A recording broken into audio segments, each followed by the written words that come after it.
What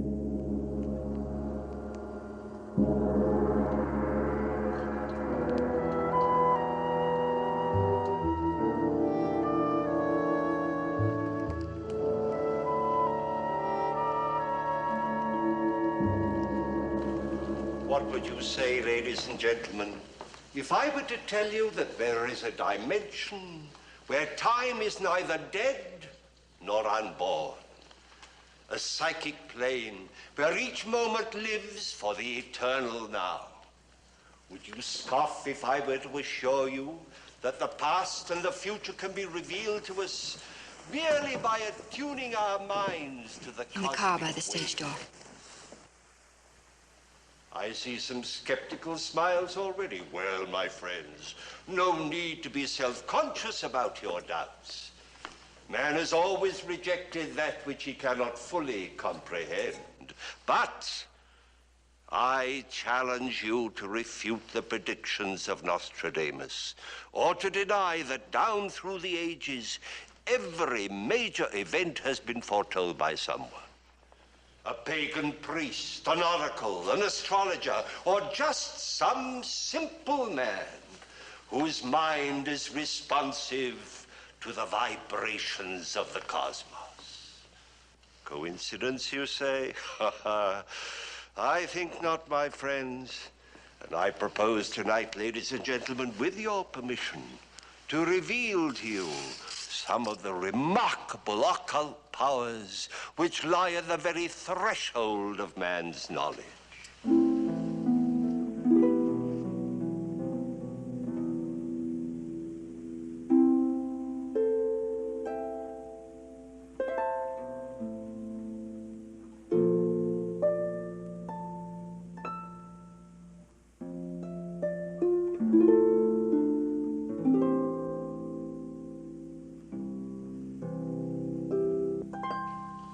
Occult powers?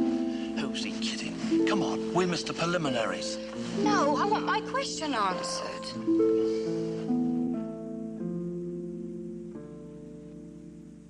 A young woman in the audience wishes to know if her engagement ring is genuine. Well, let me put it this way, madam. Your diamond is as genuine as your fiancé's offer of marriage. He ain't got to make a four-flusher out of me. Hey, you up there. I paid 200 quid for that ring she's wearing, and I can prove it, see? 200 pounds, sir.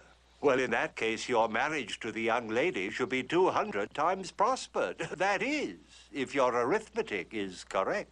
All right, smart Alec. If you're so clever, look into your crystal ball and tell us who's going to win the main event at the Boxing Palace tonight.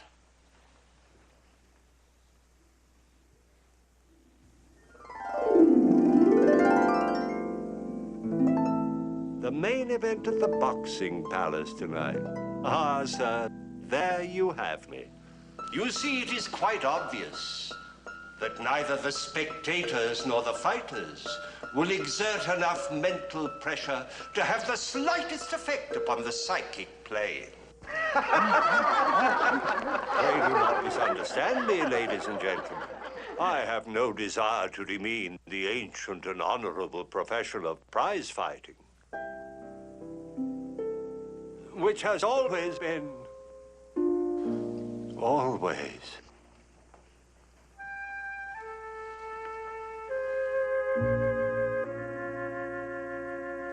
death. I see death. Someone will die in that fight. Stop the fight. Stop it. Stop it. Stop it. Stop the fight.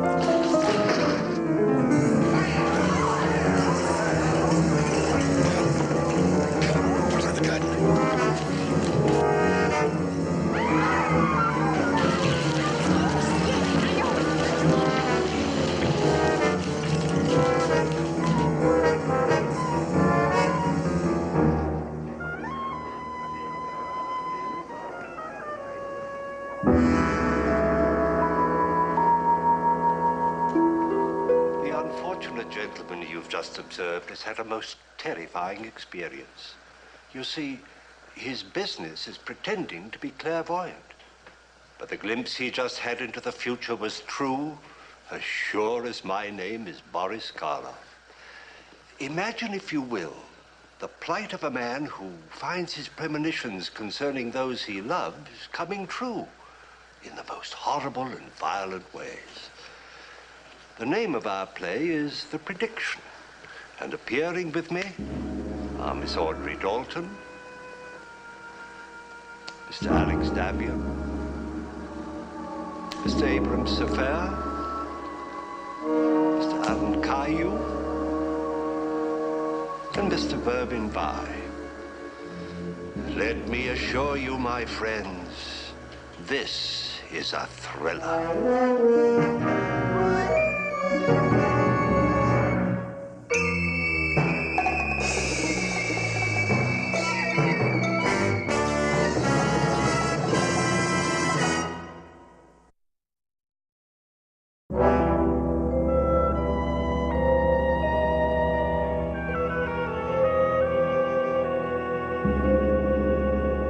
That was a nice little scene you just played. What are you trying to do? Get us fired? Leave him alone. I'll let him alone. I'll pull you right out of his tired old act. Oh, stop it. Can't you see he's ill? Go away.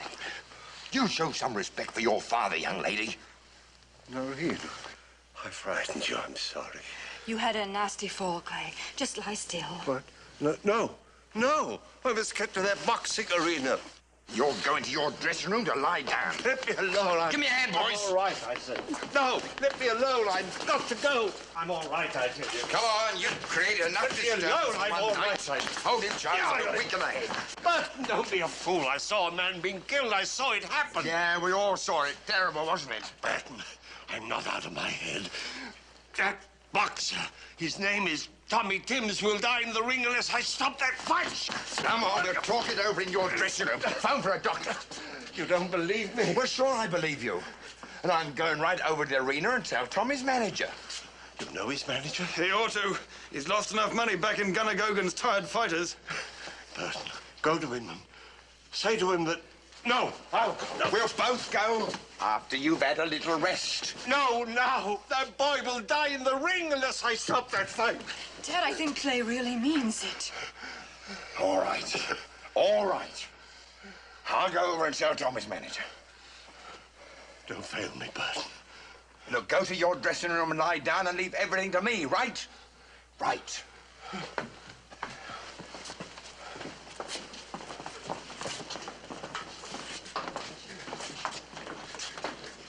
The old phony's got himself believing his own act. Loyalty. That's what I like about you, Burton. Loyalty.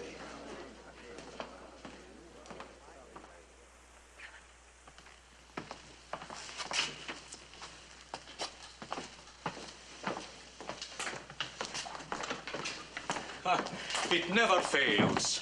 Every time I leave the theater, something happens. I tried to tell him that Ern was dangerous, but he wouldn't listen. Now I'm going to have trouble with the fire inspector. All right, how is he, Noreen? The doctor says it isn't serious. That's all I need. Business is terrible. Now my star attraction is laid up. Gus, I said he'd be all right. I'm going to see for myself. Later. You've got something to do, remember? You think we should do that now? What's more important than ever? He's shaken, he's frightened. He needs to know how we really feel about him. Give me 20 minutes, huh? Everything should be ready in the kitchen. If it isn't, I'll fire the whole staff. Maybe I should already. They're leading me into bankruptcy.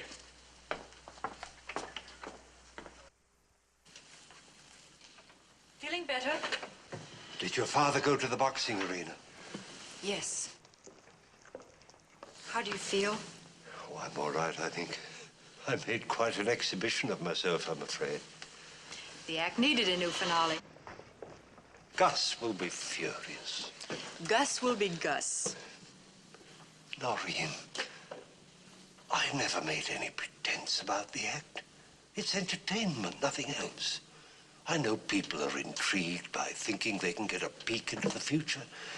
But deep down in their hearts, they know it's just a harmless sham. Just like this beard that I wear in the act. Don't talk about it now, Clay. Have to talk about it. I don't know what happened out there tonight. Was it self-hypnosis or something else, something beyond my control? I don't follow boxing events. How did I know the name of that fighter? You probably saw it on a billboard or read it in the newspapers. You forgot it until that man in the audience mentioned boxing, and then your imagination did the rest. I wondered. I know. You're just tired. You've often said yourself, and I quote, "A suggestion presented to a fatigued mind can sometimes have alarming results," unquote. Do I really sound as pompous as all that? You sound perfect, always. Now, you finish taking off your makeup, and I'm going to go repair my lipstick. I'll be back for you in a jiffy. Where are we going? Look into your crystal ball, Mr. Mace. It's all there. In the dimension where time is neither dead nor unborn, but where each moment lives in the eternal now. Get out of here.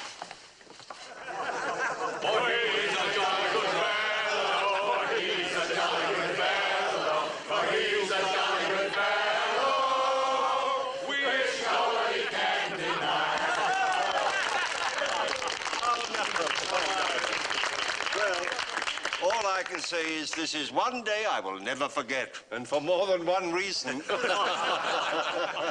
What you gonna give us for an encore, Clay? Set fire to a stage manager, Charlie. Oh, Noreen, have I got to cut your beautiful cake? Well, here goes. There. No, but seriously, a mere thank you is quite inadequate for what I really feel. What can I say? I say everybody have a good time on Gaskos Topinos. Everybody have a good time. And Nori, music, please. And please, please, people, don't break up the place too much.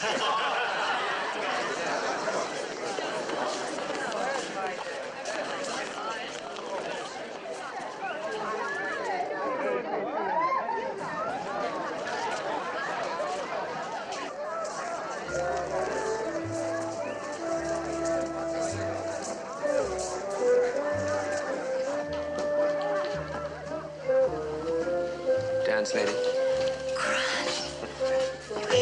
It's all right. It's all right. It's all right. Your father isn't around. I made sure before I crashed the party. You mustn't stay. He just went to the boxing arena. He'll be back any minute. Good. Then I can have it out with him. It won't do any good. He'll just make it impossible for me to see you. Why? I'm not such a bad cat. I'm reasonably presentable. I may even have a future of sorts with the right girl to keep my house and have my kid. Oh, Grant, please. Noreen, I'm tired of having to dodge your father. I want to marry you. And I want to say yes, but... I know. If you ever got the courage to lead a life of your own, your father would have to find another meal ticket. Don't ever say that again. It's true, and you know it. You'd better leave.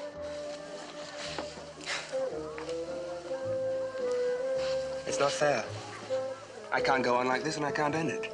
I love you, Noreen. I have to hit out if anything stands between us. I understand, darling. Just be patient for a little while longer. All right. We'll settle it when I get back from Edinburgh next week, okay? Grant, please leave. All right, I'll go. But this is the last time I run for cover.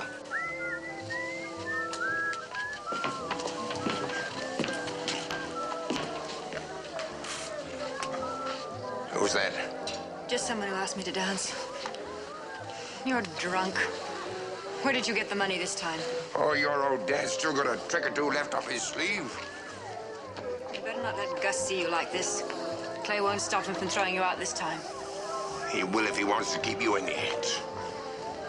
When you do things like this, I could... You could what? Nothing. That's better.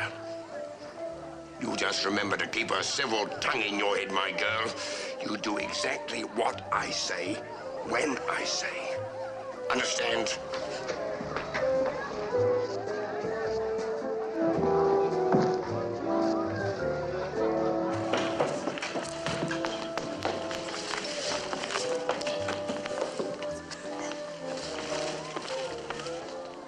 Noreen, you're crying. What happened?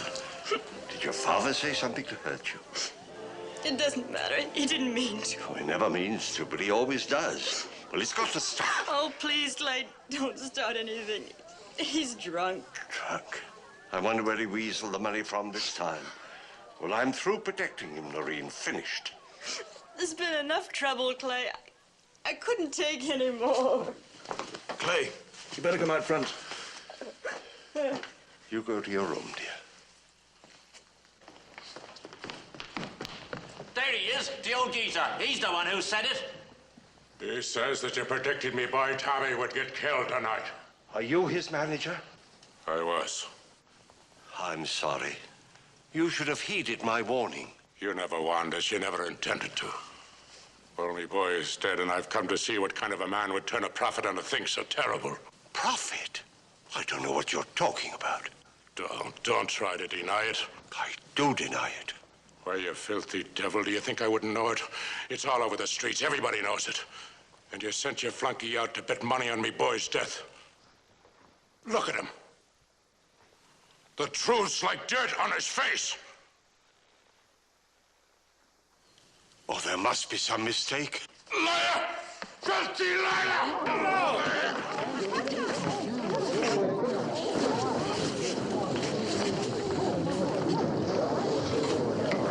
You big ape, he's telling you the truth. Send Burton out to warn you. We all heard him. Burton. Where is Burton? I'll find him. Charlie, why did you tell him? Why not? Don't you see? A man as distraught as he is isn't responsible for his actions. If he finds Burton... I just hope I'm there. How about that, eh? Yeah, some of this stuff's in your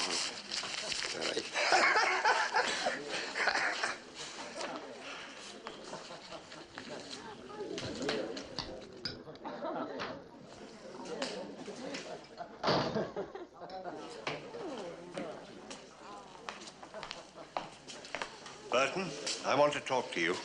All right, talk then. Alone, if you don't mind. This lady can hear anything you've got to say, Mace. If you please, this is private. Sure, Ducky. I don't mind. You stay right here with me.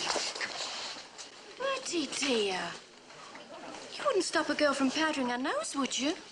Then let go my arm like a good chap, eh? Well, all right, honey. Come right back, see? I never could resist a masterful man. Why did you do it?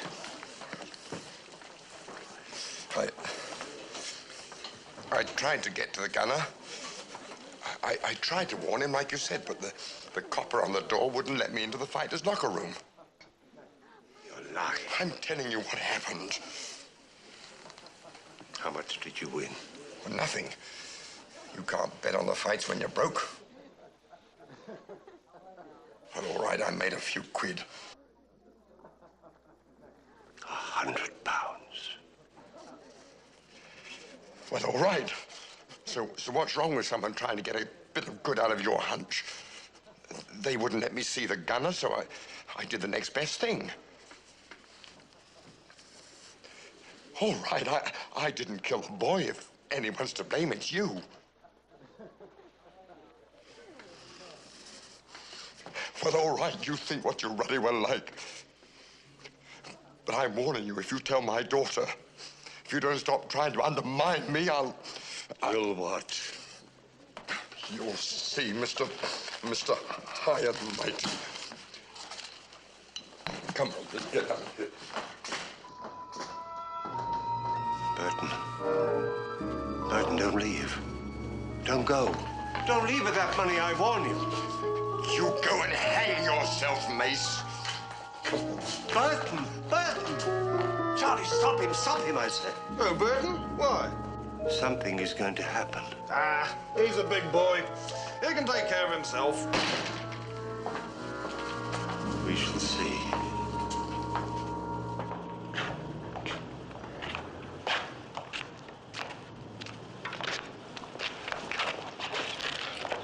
How about a little kiss, eh? Aren't you the forceful one, though? Well, it can't do any harm, can it, eh? Not got it on the street, Dux. A girl's got to mind her reputation. Reputation? Oh, that's a fine one. It's not that I grudge you a kiss, Bertie. It's just I do like a little privacy. There's a cosy hole. Well, what are we waiting for, eh? Come on, then.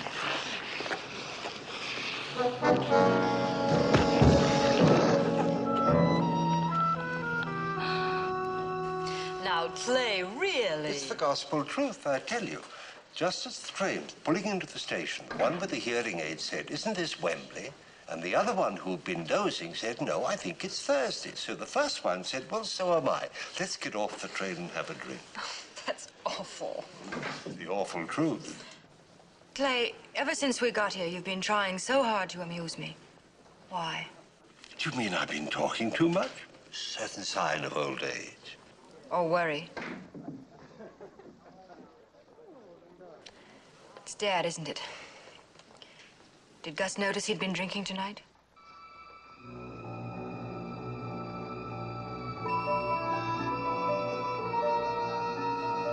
Clay? Clay, what's the matter?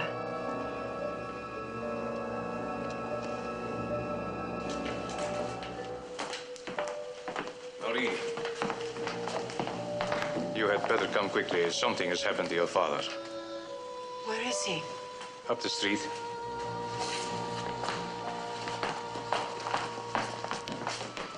Aren't you coming? There's nothing I can do. I know what's happened. Wait, wait.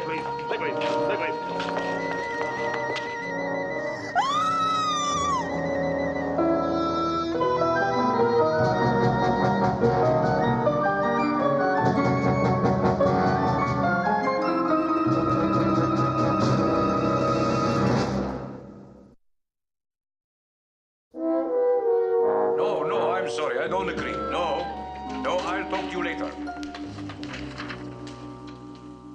Clay!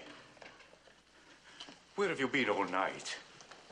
I've searched, I've phoned, I was even going to have the river dragged. Why, how was I to know that you weren't going to do something crazy, huh? After your warning to Burton and what happened in that alley? Well, I was worried, Clay. You know how I am. But you're all right now. You're going to be sensible, I'm sure. I've been walking the streets all night, Gus, trying to understand this thing that has happened to me. To me, of all people. There's only one answer. Now, you need a change of pace. Why not rework the act? Dream up some new stunts. Well, I didn't find the answer, but the thought kept growing on me. Maybe I was responsible for Burton's death. Nonsense. It was Gunnar Gogan. The police have already arrested him. Gogan is innocent, but I wonder if I am. Stop it, Clay. You're not playing to an audience here. Gus, did I foresee Burton's death, or did I will it to happen? I could have had a motive. You know, there was always friction between us because of the way he treated Noreen. Maybe I wanted him dead. You think you're the only one who hated his guts? That's no kind of logic. I must go to the police. Gogan is innocent. No, that's not clever. The newspapers will get hold of the story. You'll be hounded by every crackpot who wants to peer into his future. Burton was lured into that alley by a woman, Helen Tate. She'll reveal the name of her accomplice as soon as she's apprehended. Sure. Now, why don't I phone the police anonymously, huh? You? Oh, Clay, you can trust me. After what happened to Burton, I'm not going to cross you. I know you won't, old friend.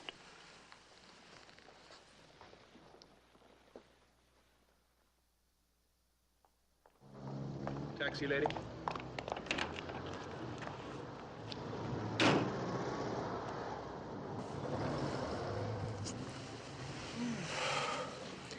A whole week without you.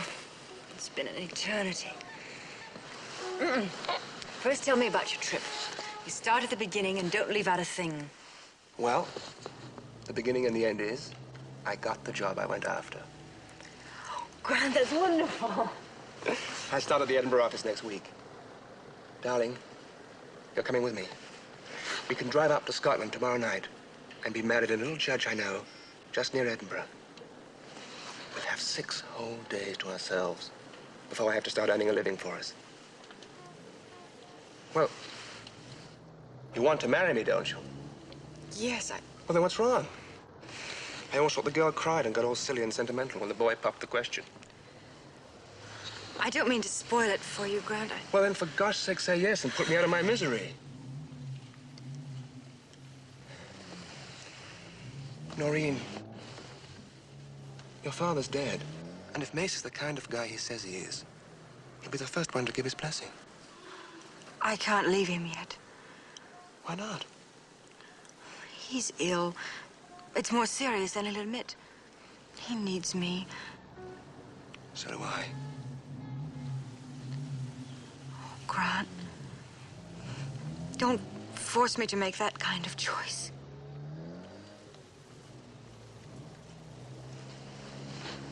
Listen, Noreen. If Mace is really sick, he shouldn't be working. He needs a rest, a forced vacation if necessary. He could break in a new partner while he's resting. Noreen, you just can't say no.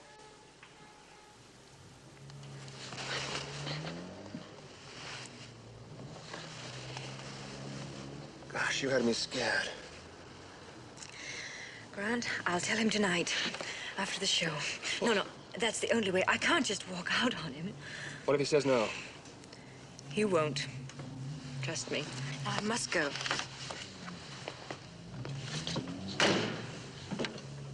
You know something? What? You're going to be a very shrewish wife. Do you want to back out? Haven't got the sense.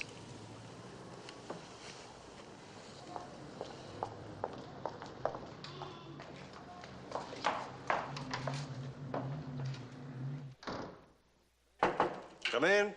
15 minutes, Mr. Mace. Thank you. How is he? Gus! Now he's looking through the walls. You'd keep that kind of talk for yourself. Look, he's been spooking up the place ever since Burton got it. Everybody's getting jumpy. You better do something, Gus. Gus! I'll talk to you later. How are you feeling tonight, Clay? Oh, I'm all right, thanks.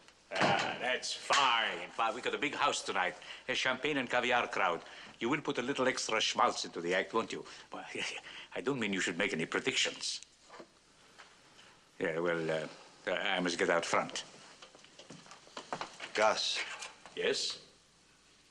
do you know a man named Harcourt? Harcourt, no? You will. Don't cross the stage to meet him. Sure. I'll remember.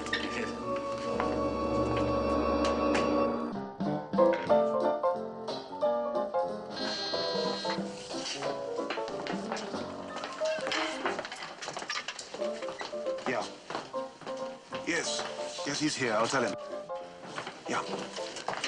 Gus. Shh, Gus. Somebody in your office wants to see you. Fella named Harcourt. Who? Harcourt? What's wrong, Gus? Gus! Yes, Clay?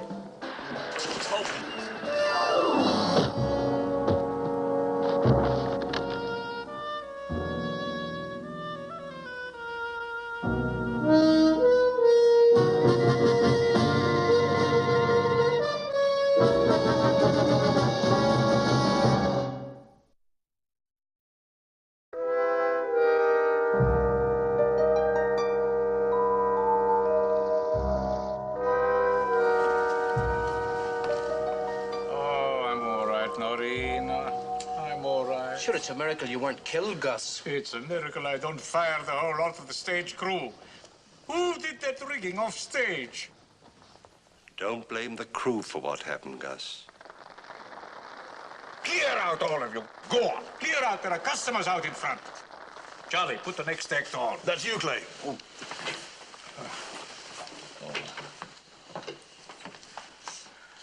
It figured you'd wait until the roof fell in on your head. Now will you get a new headline act? I've already got the best one in the business. Then tell your mentalist to stop spooking the crew. What are you talking about? He's been acting funny the last week. The crew don't like it. Then fire them. Fire the lot of them. They talk like that. What do you want? Mr. Kostopoulos? I'm Harcourt. Harcourt? I've been waiting in your office. I know. I'm from the Criminal Investigation Department, sir. Would you mind answering a few questions? What about? Sometime last week, we received an anonymous phone call regarding Roscoe Burton's murder. The call was traced to this theater.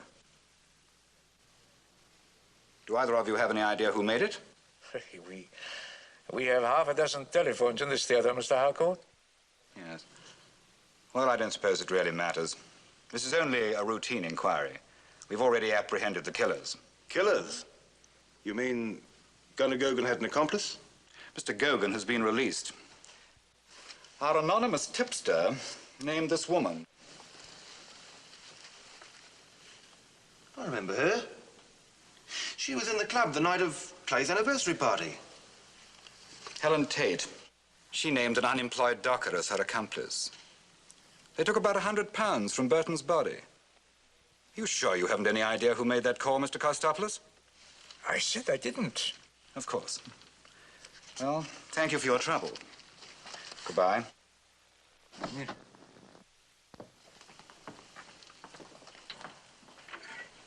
All right, Gus.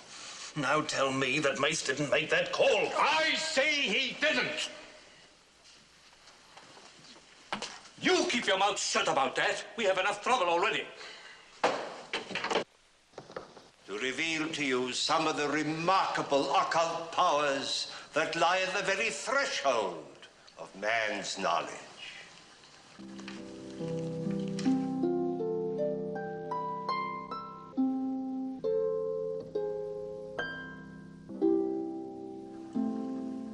We have a lady inquiring about the whereabouts of her poodle, which has...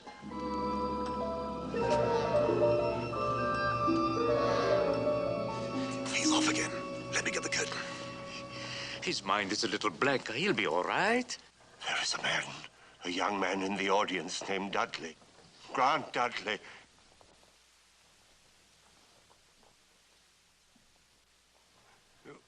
Will you please identify yourself? Mr. Dudley, will you please come forward? Mr. Dudley, I know you're out there. Mr. Dudley. Dudley. Dudley! Dudley! I know you're out there. Mr. Dudley! Dudley! Dudley! Mr. Dudley! Panic on your hands, Gus. Let me get the curtain. Let me get him off. Dudley! All right, get him off. Dudley! Dudley! Dudley! Dudley! Dudley! Dudley! Let go of me! Let go of me! I'm going to own that boy! Gus, Laurie, you help me. Dudley must not make that trip. It will end in death.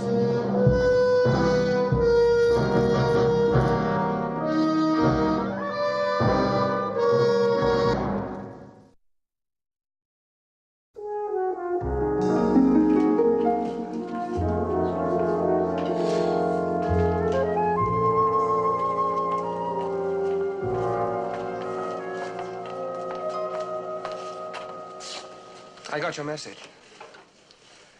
How is Mace this morning? Not so good. Gus hired a new headline act. Tonight is our last performance. Oh, I'm sorry. No. No, I'm not sorry. That was a cheap trick he pulled last night. I read the ending in the morning papers. Grant, that wasn't a trick. Oh, come off it, Noreen. He's no better than your father was. He'll do anything to stop you from leaving him. Including getting sacked? Publicity never hurt an actor. Grant, I tell you, he saw something. What? A flaming crash off the highway? Or maybe saw her skidding off a cliff or tumbling off a bridge? Stop it. Sure, sure. Just tell me if you're still coming with me tonight. I can't. Grant, I can't. He needs me more than ever now. He's ill. Noreen, if you don't break away now, you never will. He'll always find a way to hold you. That's not true. Clay could never deny me anything he thought I really wanted. Well, how did he know about you, Grant? I never mentioned your name. He knew nothing about us. I imagine he has ways of checking on you. That's unworthy of you, Grant.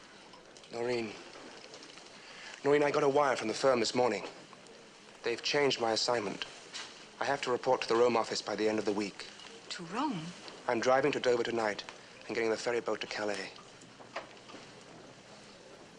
Will you come?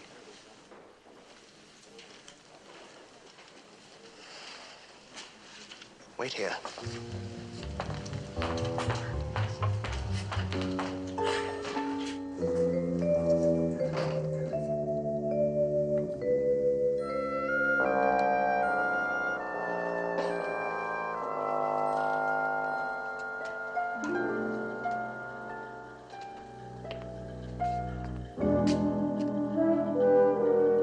I'm Grant Dudley.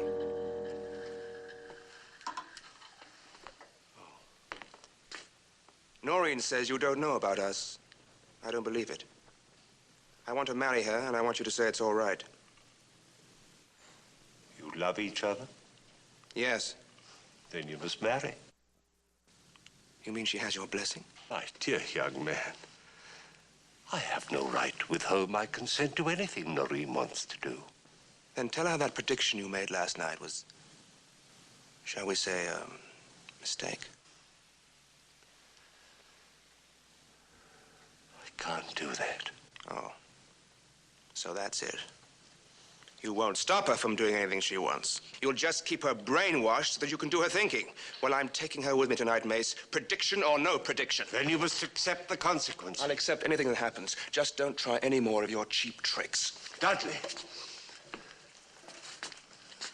I promise you I won't try to influence Noreen in any way, but in return, you must promise me something. What? Promise me that you'll turn back immediately if you see a twisted sign. A twisted sign? A signpost with the legend, Edinburgh, 50 miles. You've got a bargain, Mr. Mace.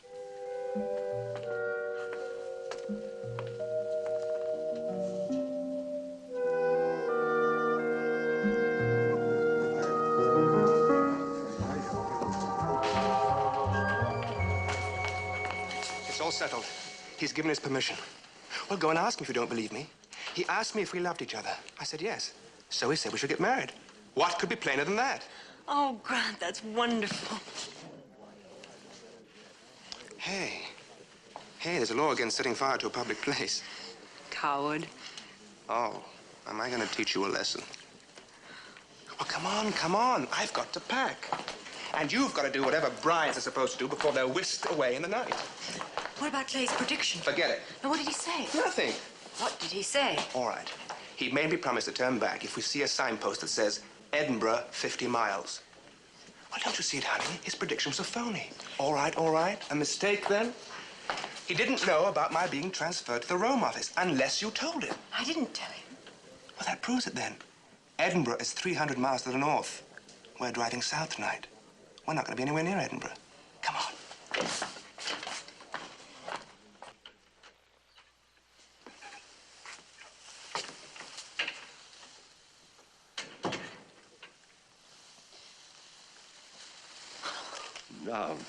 Now. Tears on your wedding day?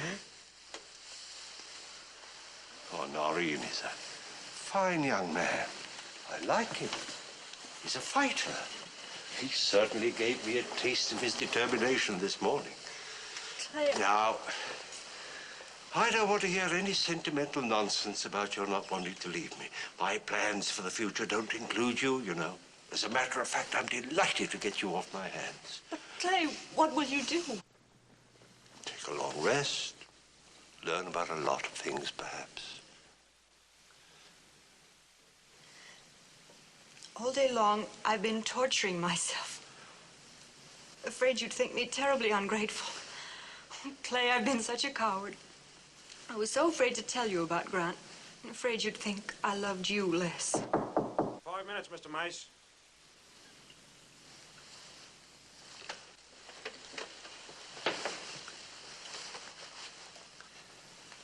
Shall we stand them on their ears, Miss Burton?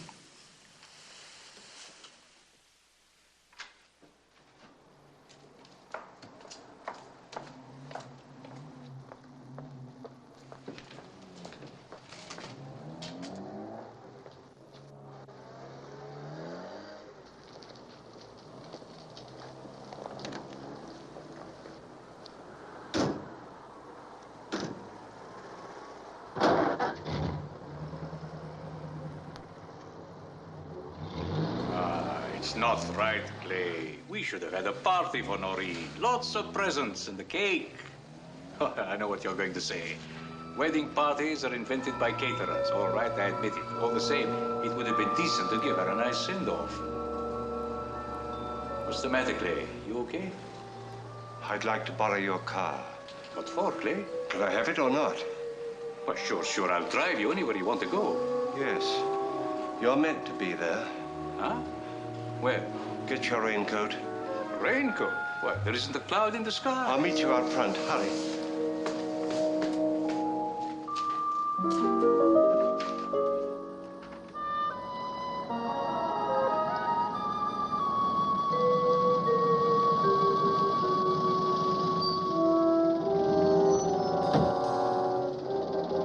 Where to? Just keep driving. I'll tell you when to turn.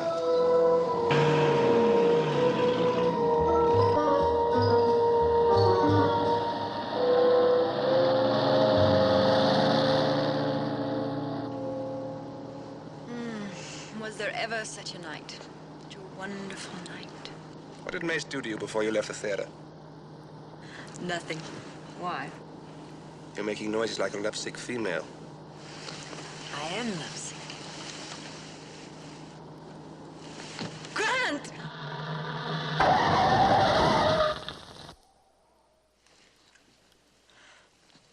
Whew. That was a close one. Hey, you look as though you're going to pass out. Grant, maybe we shouldn't go on. There's still time to go back to London Airport and get a plane. We're driving. Mace isn't going to spoil our first night together. I'm sorry. I didn't mean to snap at you. Tell you what. The first time we see a sign that says Edinburgh 50 miles, I'll turn around so fast you'll think you're in a revolving door. Okay? Okay.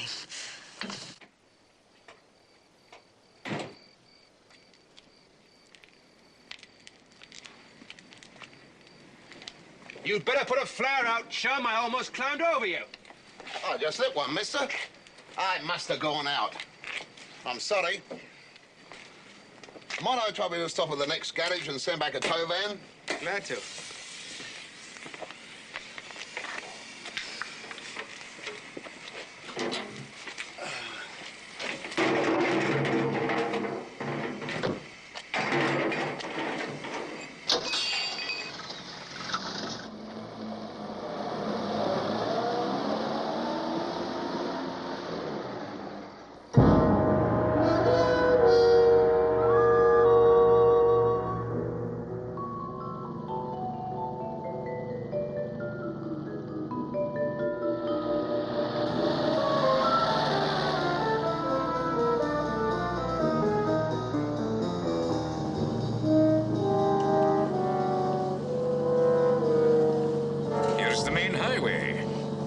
Killed us since getting here.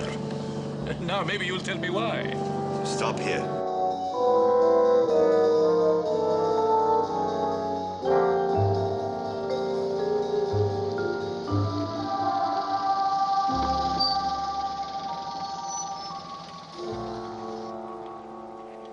Clay, what are you going to do? Wait in the car, Gus. Has a black sedan come this way in the past half hour? Just a minute, sir, while I make this connection. There you are. What can I do for you, sir? Fill her up? No. Have you seen a black sedan, a young man and a girl? Clay, what's all this about? Your old man, Governor? What'd she do, run away with a ruddy bloke? Have you seen them? There ain't been a car past here since sunset, sir. Thank you. Thank you very much. Listen to me, Governor. I'm a married man myself, and I know what you're going through.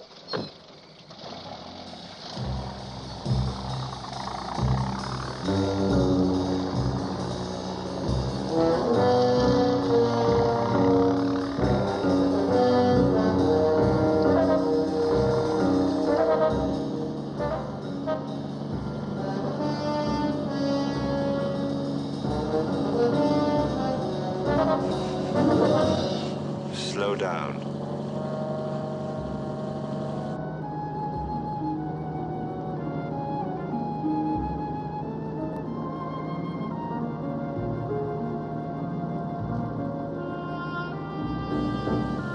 Clay, don't you think we ought to talk this over once again? After all, Grant and Noreen have a right to a life of their own. Stop here.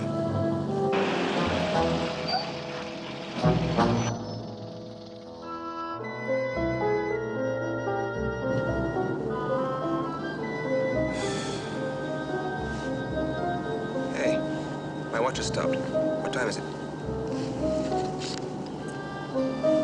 11:45. 11:45. You've got to step on it. Grant, we can catch a later ferry boat. We're catching the midnight ferry. But you promised that truck driver you'd stop at the next garage. We'll do our good deed and catch that boat.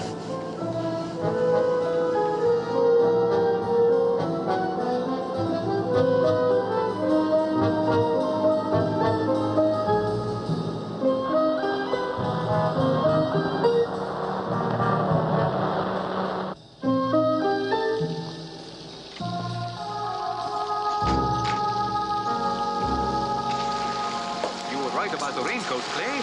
That's it. I've had enough. Now get back in the car. I'm going to take you back. You need a doctor. Wait here. Clay!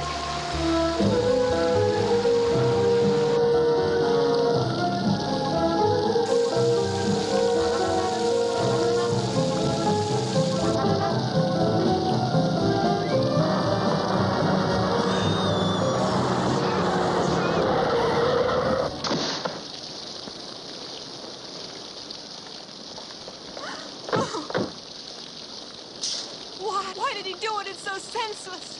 How did he find us? I brought him. But he thought we were heading for Edinburgh.